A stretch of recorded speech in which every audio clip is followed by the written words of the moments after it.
Do we have a story to tell? We sure do. It's a story of a journey to worship with Christians all around the world. We chased the sun around the globe, crisscrossing 6 continents and... We should probably start the story at the beginning, don't you think? Yes. For me, this journey began with a prayer. One Sunday morning, I was leading our church in prayer, and as I prayed, I began to consider that our little church in Toronto, Canada, had not only begun our own worship service, we had also joined into a global worship service, one that had started hours before and thousands of miles away. As soon as that day began, Christians in the Pacific Islands rose and gathered together and began to sing their praises to God.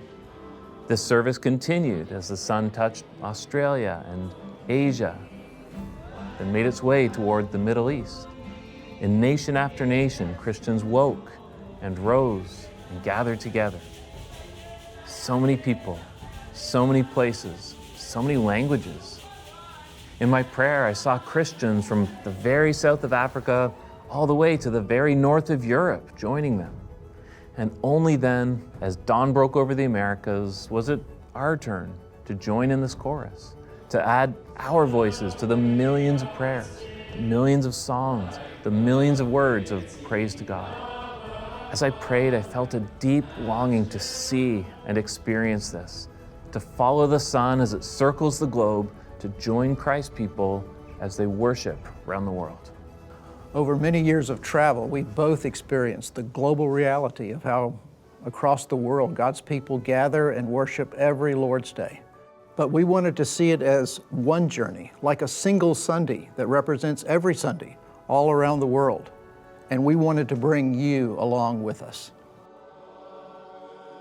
To listen to their singing, to join them as they pray, to celebrate the Lord's Supper together, to rejoice in how the gospel is faithfully preached in a host of languages, and to fellowship with our brothers and sisters as we all join in the praise from the rising of the sun to its setting.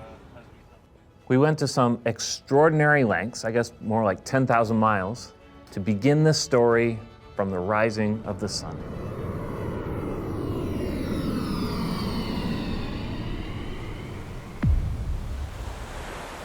The journey begins right here in the middle of the Pacific Ocean on the little island nation of Tonga. But I didn't make this journey by myself. This is all too big. It's all too daunting to do alone. So I invited my good friend, Tim Keesee, to join me.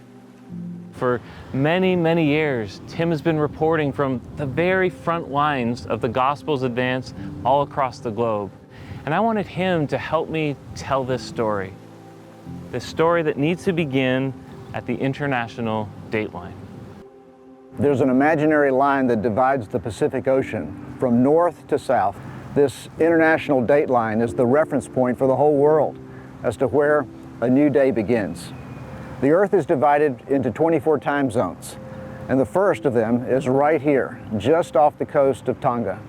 If you could actually see the international date line, you would see it on the surface of the ocean, just out there. Which means that every new day, every new Sunday, begins right here. We're setting out on this journey about 3 years later than we had anticipated. I suppose you could say Providence intervened? Yes. I mean, first there was the global pandemic, which really shut down travel. Then I had my own long battle with cancer. Still have my long battle with cancer. Months of chemo, stem cell transplant, and even though I still have cancer, God's given me strength and days to travel again and travel with you and tell these stories. But I know you've had your own setback. Yeah, right around the time we would have set out on our first or second journey, the Lord saw fit to take my son Nick to himself, which was obviously just a huge blow for my family, terrible situation.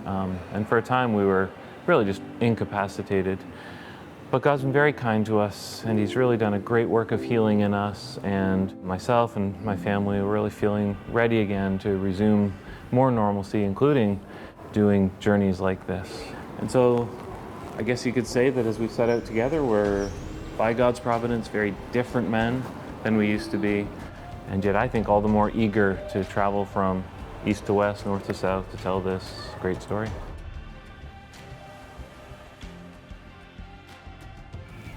Can we tell you, the viewer, what you can expect from this series? What we've done is look for a local church in every second time zone. Now, it didn't always work out. There were some places we simply couldn't find a church, and some places where our mere presence at that church would put the people in danger. But we did well, and in the end we found churches that are excited to host us and excited to invite you to join them in their worship. What binds all these churches together is that they are committed to the Bible and committed to sound doctrine. But I love that we get to worship with brothers and sisters from different Christian traditions. Some are Presbyterian, some Baptist, some Brethren, and some are Anglican. But all share a high view of Scripture, and all are spreading the fame of Jesus to their cities and villages. What makes them distinct is largely their context.